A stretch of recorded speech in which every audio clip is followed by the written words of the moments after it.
the Urban Legends Warbond is good. You can use Directional Shield, and you're essentially the Reinhardt of Helldivers 2. Your teammates can shoot through it with you, you can shoot through it. It works with one-handed weapons, and the new Extended Grip Taser, which is the CQC-19 Stun Lance. I like it a lot. There's also a glitch currently where you can use the Directional Shield and have it pop up while rocking an HMG emplacement or the new Autocannon emplacement. So you're in that with a shield active. All you have to do is use the Extendo Taser, and then while you're in the seat, you stim and ADS. That's it. It'll probably get patched out, but for now, it's really fun. And I think it should be a baseline thing, me personally. Armor has a good passive that does stuff that is impactful.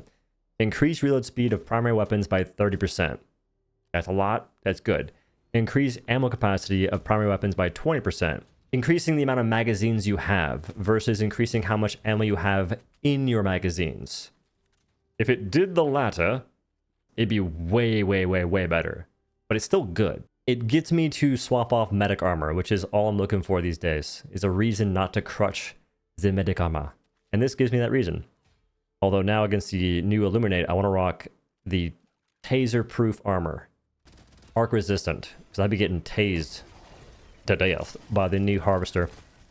The CQC-19 Stun Lance. It's one-handed? Okay. Realistically, no one's walking that with one hand, but whatever. I like it. You can go for headshots. It's awesome we have melee weapons in the game. That opens the door for so much possibility. Can we just give a huge shout out to Dark Divers for paving the way with melee weapons? Probably didn't do that, but they had some cool stuff in that game going on, even though it is a bit of a... It's like a 20... It's a game that's fun for 20 minutes for some people. It is what it is. The booster mounts a modified AR-23 Liberator to all resupply pods. It exists. It's there. I didn't unlock it, but I definitely saw it in action, and it's awesome. What can I say, folks? The Flame Sentry. I like this. I like dots a lot. I'm a bit of a dot enthusiast in games, which is damaged over time. I enjoy this turret. It seems to be really resistant to fire damage too, which is a good add-on, but it will destroy your turrets that aren't the Flame Sentry. You place it near your new autocannon emplacement, it's going to die in 2 whole seconds if there's fire from this thing on it. Just be where it at. Last page, gameplay-wise, we have the Autocannon Sentry. Or Autocannon... the anti-tank emplacement. This thing feels so sick to use. The pictures it shows you as well do not give it real justice. When you're in the game, you can see the binoculars he's using. It's like pull. It's like that sounds dumb. Everything about it feels good, and it does so much damage. You can 2-shot a Harvester shield, which is not nothing. I haven't used it versus any other faction yet. I've been one-tricking the Illuminate. I might give it a little spin, because man oh man does it seem dope. That's all the gameplay elements. I would say everything except for the booster is really freaking dope.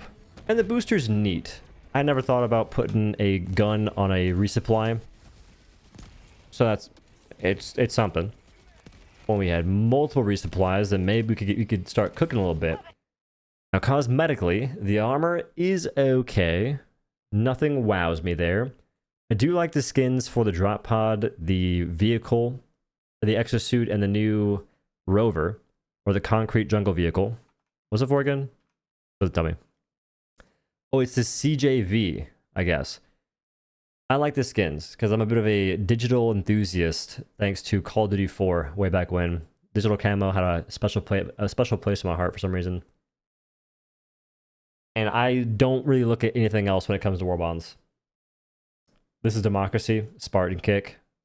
Which makes sense because you have the spear and the shield, and when you're rocking that, you feel like you're a futuristic Spartan in some kind of wacky way. Not to mention the helmet. Yeah, I get it. I get the theme. They did a good job with that. And I didn't really mention it, or maybe I'll put it before this. The way they structured the Warbond, I really enjoyed how it wasn't too much of a drag to buy everything that was gameplay related. You could essentially get everything with 250 shekels except for the autocannon emplacement. Or the anti-tank emplacement. And that's 110. That's better than previous Warbonds, and I think the gameplay you get from these, like how impactful they are, was way better this time around. I hope they can maintain that. They can keep it up in that sense, because I did enjoy that a lot. The only thing I don't like about the new Warbond is the addition of weapons in the Superstore, which could have just been in the Warbond itself, but instead they're testing the waters. At first we put weapons in the Warbond, which is fine. Then we had stratagems, which doesn't seem the greatest, but oh well, they're there. And now we have weapons in the store. What's next? Stratagems in the store as well, the Superstore. That's not a good look. You're better off making good cosmetics, which will sell a lot more than a simple baton will, because folks will realize that it's not that impactful gameplay-wise. I haven't bought it. I'm a content creator, because I just don't feel like making a video. Oh my god, guys, new stun baton, it's crazy. Not going to do that. That's just not my thing, at least not in this case. But if you made good cosmetics, you'd get the masses to want to buy them because you already have a community that loves the game. And some people loved it through thick and thin. So you have that strong base of people that want to give you money. If you made good cosmetics, it would be so easy for them to give you money. Because even the new Warbond, the cosmetics are not that wild. In the store right here, this helmet, I ain't buying that. This armor, I ain't buying that. This cape, nope. This banner, nope. I'm not buying this simply because it would set a bad precedent. I'll give this Warbond a 9.5 out of 10. Visually, it's good. Gameplay-wise, it's amazing. And that's what I'm looking for. The fact we got melee weapons, first time ever, wasn't expecting that one bit. Anti-tank emplacement, which is freaking amazing and fun to use. And a flame turret, which I think is just cool. As well as armor that had a useful passive. All that combined with the good visuals and cosmetics, that's a solid Warbond. The most important part will almost always just be the gameplay, which is solid, obviously.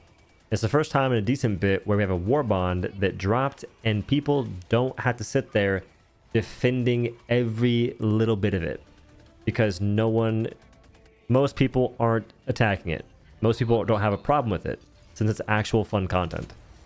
The previous Warbonds weren't great, and the fact that this Warbond has so much going for it, I hope people can now see that. Just saying.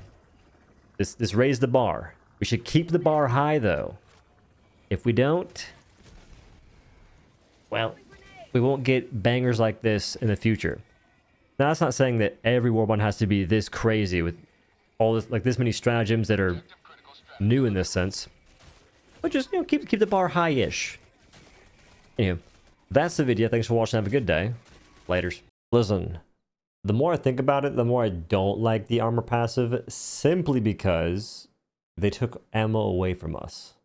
And now they give us an armor passive to get it back, but you have to bring that armor to have it back in the first place. I do not like that because it simply is a bad precedent that has been repeated a couple times. We take too much fire damage because they buff fire damage. Here's some fire resistant armor that doesn't solve the issue. You know what I'm saying? So now we have the same thing happen again, but with this. And it's probably happened a couple of times. Twice for sure, though. So I don't love the armor. I like the reload speed, but even then, some guns just have really bad reload speeds. I'm of the position that we shouldn't have to get armor to improve basic quality of life things in the game. Like, make it good baseline, and then have armor just improve that baseline.